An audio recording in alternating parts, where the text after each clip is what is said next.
Reg, kom ons spring sommer dadelik weg.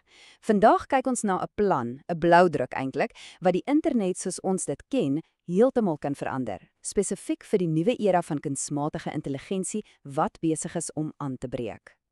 En die hele ding begin met hierdie een eenvoudige boodskap. Dis amper soos 'n stem uit die verlede, 'n herbekendstelling van 'n ware pionier. Een van die mense wat gehelp het om die fondamente van die web te lê waarop ons vandag nog bou. Maar, en dis belangrik, hierdie is nie net 'n voorstel vir 'n nuwe idee nie. Nee, dis veel meer as dit. Dis 'n waarskuwing.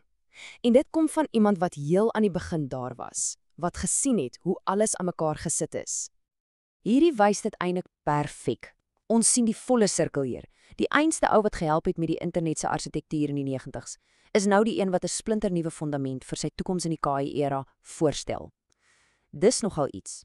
So, die groot vraag is, hoekom? Hoekom kom hierdie internetpionier nou terug met 'n waarskuwing? Wel, dis omdat hy 'n krisis sien ontwikkel, 'n tweeledige krisis wat reg op ons afstuur. Nou, die eerste deel van die krisis is tegnies. Dink daaroor. Ons huidige internet, die DNS-stelsel, werk basies soos 'n massiewe telefoonboek. Dis ontwerp vir mense om webwerwe te kry. Dit was nooit ooit gebou om triljoene KI's wat met mekaar praat te hanteer nie. Dit gaan net nie werk nie. Die tweede deel van die krisis, dis geopolitiek. En dit begin alles met hierdie syfer. $39 miljoen. Dis die inkomste wat die piepklein eilandjie van Anguilla van jare alleen maak uit die .ai domein. 'n Onverwagse gelukskoot vir hulle, maar dit skep 'n probleem. En hier's die ander kant van daai selfde muntstuk. Terwyl die Engelse wêreld AI sê, is daar meer as 1 miljard mense, ja, 1.3 miljard wat Romaanse tale praat. Vir hulle is dit IA, soos in intelligensie artifisiaal. Hulle word heeltemal uitgesluit van die huidige naamkonvensie. Dis 'n reuse linguistiese gaping. So, wat gebeur as jy hierdie twee probleme bymekaar sit?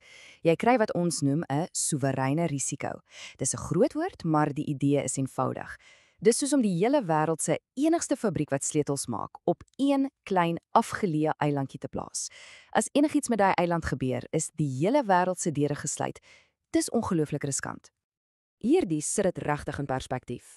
Aan die een kant het ons AI, beheer deur een nasie, engelsentrus en basies 'n toevallige gelukskoot. Aan die ander kant, die voorstel vir AIA, beheer deur 'n globale groep inklusief vir meer as 1 miljard sprekers en spesifiek ontwerp met KI-veiligheid in gedagte. Die kontras is nogal skerp. En dis juis in die aangesig van hierdie krisis wat Core se voorstel met 'n werklik elegante, tweedelige visie vorendag kom vir 'n splinternuwe domein, .ia. Nou, die briljantheid van hierdie voorstel is hoe dit albei probleme met een klap kan pak. Dit los nie net die linguistieke gaping op deur 'n tuiste te gee vir daai 1,3 miljard mense nie, maar dit skep terselfdertyd 'n broodnodige, veilige identiteitsstelsel vir KI's. Dis 'n meesterlike skuif. Goed, so hoe werk dit tegnies? Wel, die engine hier agter is 'n konsep wat die tweeling-TLD-meganisme genoem word. Klink ingewikkeld, maar die idee is eintlik redelik eenvoudig. Dit beteken basies dat elke AI-domein twee kante het, amper soos twee kante van 'n muntstuk. Jy het die een kant wat 'n normale webwerf is, soos ons dit vandag ken, vir mense, en dan het jy 'n tweede, superveilige kant wat op die blockchain leef, spesifiek vir KI's om mekaar se identiteit onweerlegbaar te kan bevestig. So, dis belangrik om te verstaan dat hierdie nie net 'n wilde droom is nie. Glad nie. Dis 'n deeglik nagevorsde plan wat stewig gegrond is in die realiteite van die mark en dit het 'n baie slim strategie om deur al die beleidsromslomp te kom. Die finansiële argument is nogal oortuigend. Deur net te kyk na die bestaande mark kan ons die massiewe potensiaal sien. Selfs al kan hulle net 'n klein fraksie van die toekomstige KI-ekonomie vasvang, praat ons van reuse syfers. Kyk net hoe AI reeds presteer ten spyte van sy risiko's. En die projeksies, wel, dis verbuisterend. Die idee is dat deur spesifiek daai agensie-ekonomie van KI's te target, AI die potensiaal het om die inkomste van selfs die grootste domein van vandag, .com, heeltemal te verdwerg. Dis 'n ongelooflike vooruitsig. En hulle het selfs 'n padkaart om deur die politiek en beleids te kom. Hulle is slim, hulle gebruik presidente wat reeds bestaan. Hulle kyk na hoe .eu toegeken is aan 'n internasionale liggaam en hoe .cat toegeken is aan 'n taalgemeenskap en hulle sê wel, .ia is albei daardie dinge. Dis 'n baie sterk argument.